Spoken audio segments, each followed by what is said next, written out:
Thank you so much for having me. And could I get sharing capacity, please? All right. Thank you so much.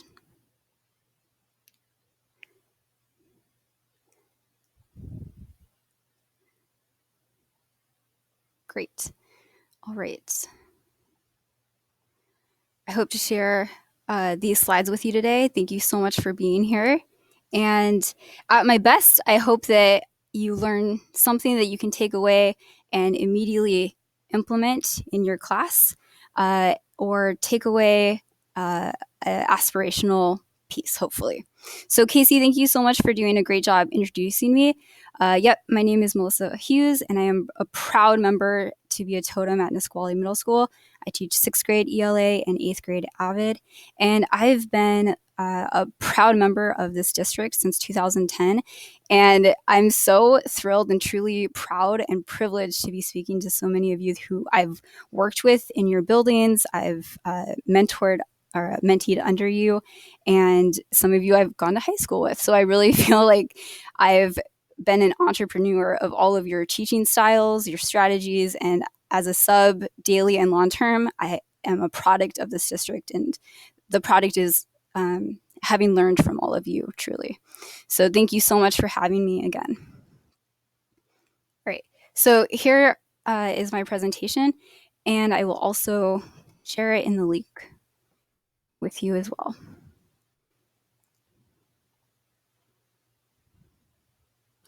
Hopefully. Sorry, I'm more familiar with Google Meets.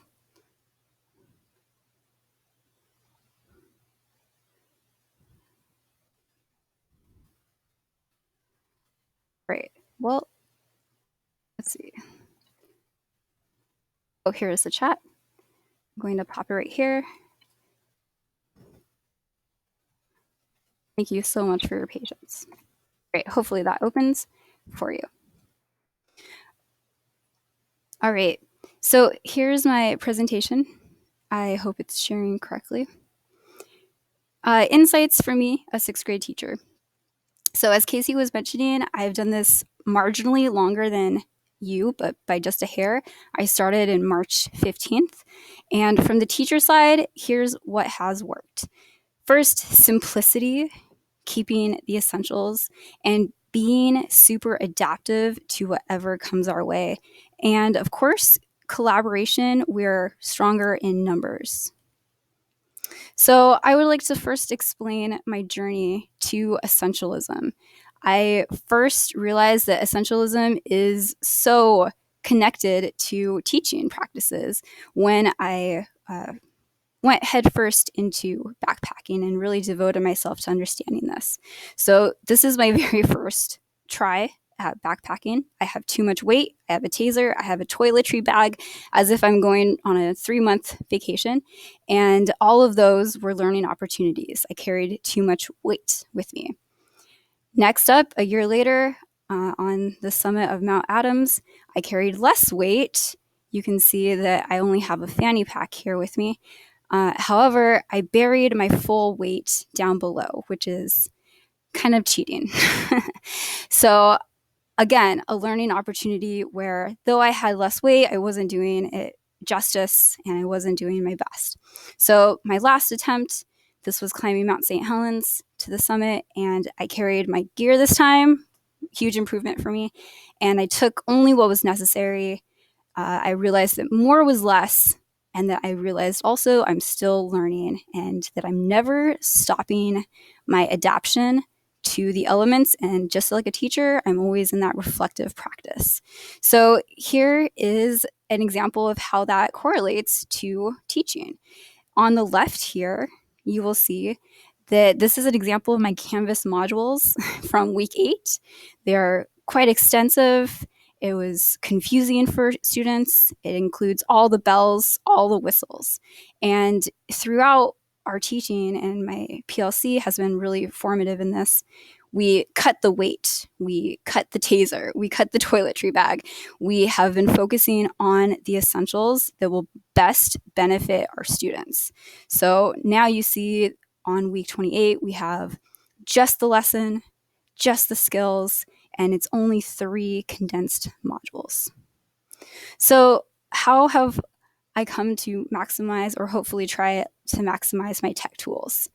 Well, as I said, I'm more familiar with Google Meets because I have worked with several people at my school to determine, and Casey as well, to determine that this is a way that works for me. I can use my tripod, my desktop document camera, my Chromebook, and my desktop computer all at once by using this tool, Google Meets. So I can share my daily slides. I can use GoGuardian on my Chromebook next to me, as well as have a dock camera accessible. So the best way to share all this information with your students with ease and no annoying hubbub between slides is to glide between them using the share tab feature.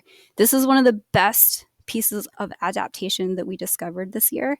Is sharing tabs allows you to surf from one tab to the next without having to stop sharing and then represent another tab. It's very helpful. And then when I want to share my dock camera, I share window.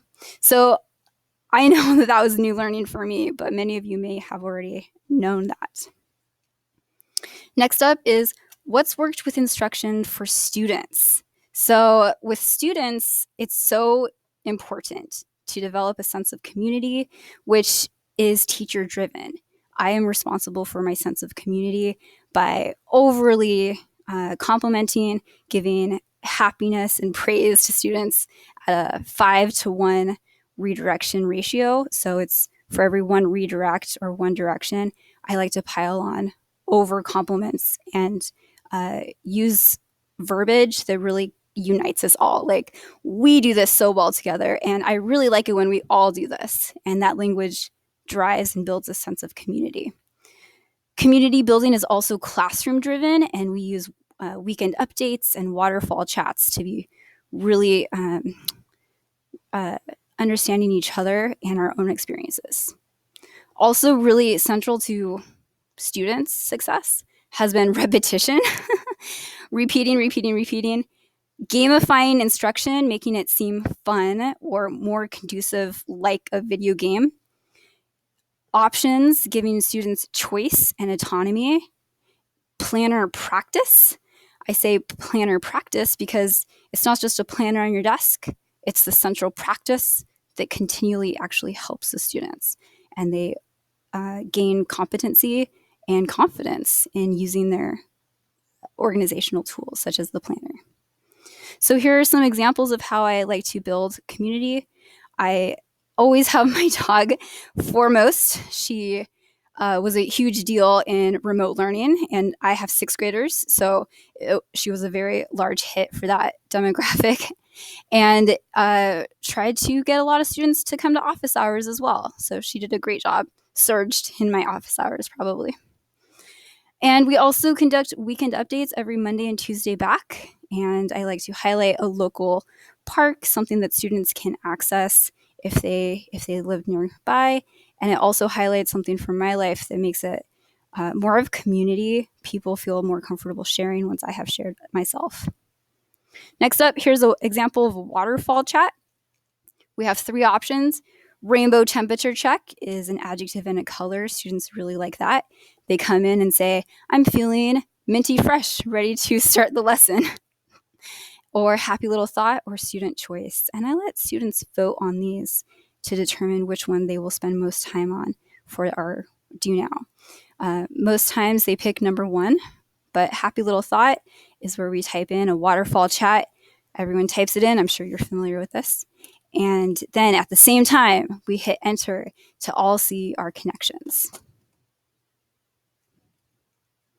Next, I gamify lessons by making it big, bright. My slides show the date and, the lesson as well as the due date, so students know exactly their expectations for the week.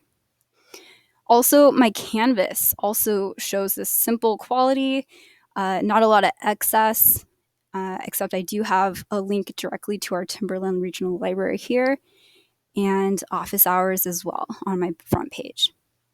Going down, I love this tip. This has helped me a lot for students who are not sure if I graded something or if it's still awaiting a final score. So I put right up on my homepage the last time I submitted grades from Canvas to Skyward, and I feel that's cut down on many emails probably from parents as well as students wondering about their grades. I've also gamified each of their classes so that they click into Google Meets, and I designed this in Canvas to make it hopefully more user-friendly and accessible. I even made our units into games. This is their argument unit where they choose a player in the waterfall chat to continue. It was a huge hit, but again, my demographic is 6th grade. We also like to give students a lot of autonomy in their choice. They have a lot more buy-in that way. This is an example of our do nows, where students would write their claim and then further explain. And I make these myself to hit on our core standards and to also hopefully engage students. Planners are central. I use planners every day to model consistency and to show students where their assignment is and when it's due. So I also conduct planner videos. They also star my dogs. This planner video talks about Canvas and the usage of using our planner in collaboration with Canvas. So I love this quote by David Allen. He says, "The brain is for having ideas, not for holding them." And for the learning of our 6th graders especially, it's so important that they get that tactile experience of writing down their assignments. I've included all my planner videos that you also can take to your class, but they are very time contingent, although hopefully they still spark joy with you or your students. Transparency is huge. I like to tell students the last time I updated grades, as well as what's currently in Skyward. This limits the questions, and it also clarifies any questions they might have about their grades. And again, it cuts down on the questions I get, and students feel more competent in understanding my class. So what hasn't worked? That was a list of pros and positives.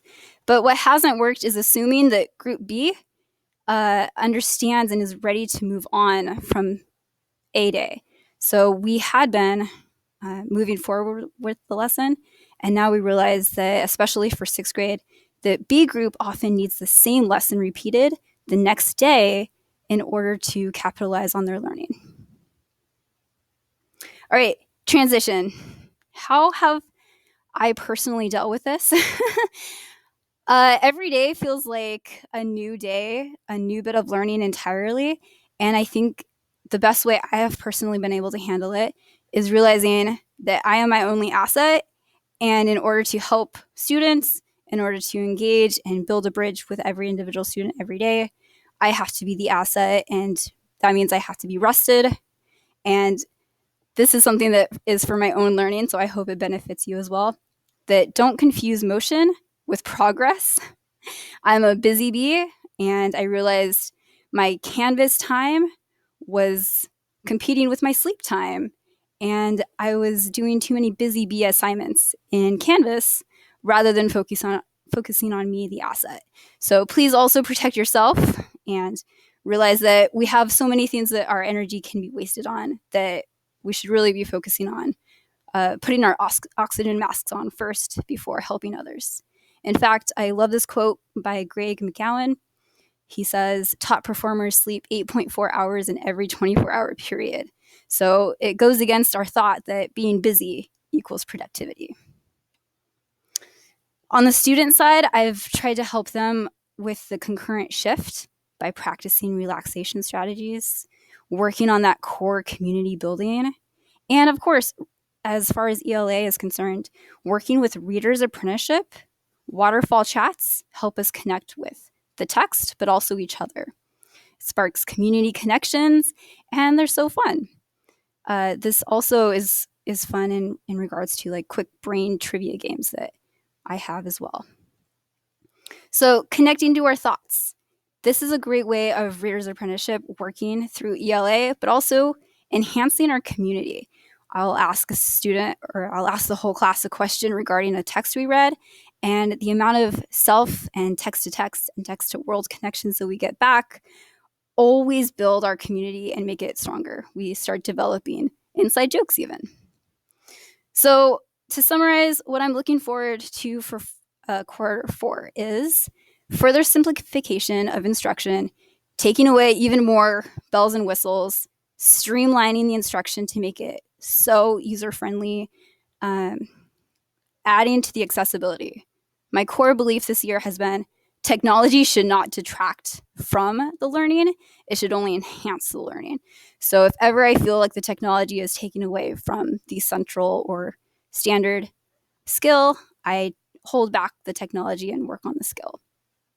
Secondly, essential to learning is the power of the standard that we're focusing on. And that again comes back to more with less. And lastly, if you take nothing away from this, I would love you to take away. Prioritize your time wisely, because you are the asset and you are the central element of your classroom that creates the vibe and the community. So above all, simplify, simplify, simplify. And if you want to know more about the inspiration I've taken from this year, please check out these podcasts. They've completely changed my outlook, not only on backpacking, but also teaching. So thank you so much for your time. And I truly appreciate being given the platform to even speak in front of you today. Thank you so much.